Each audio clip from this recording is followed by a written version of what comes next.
กระแสบว่ะมีแต่ปลาคอเลยนี่ยอด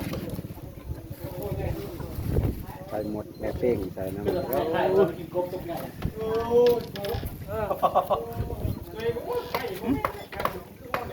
่าจะปล่อยเนาะ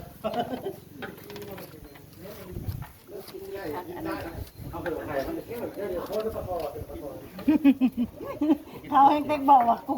แกงตัวใหญ่แกงตัวใหญ่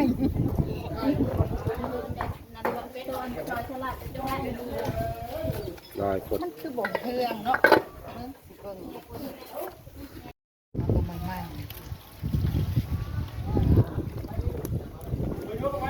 สาเบิ่งหัวจักใหญ่จักน้อย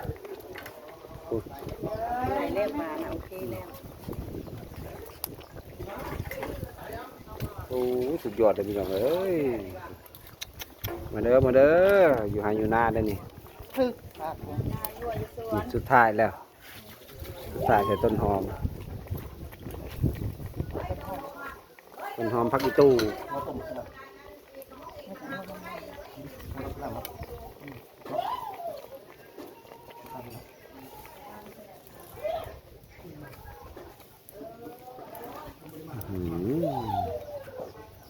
แซ่บๆเลย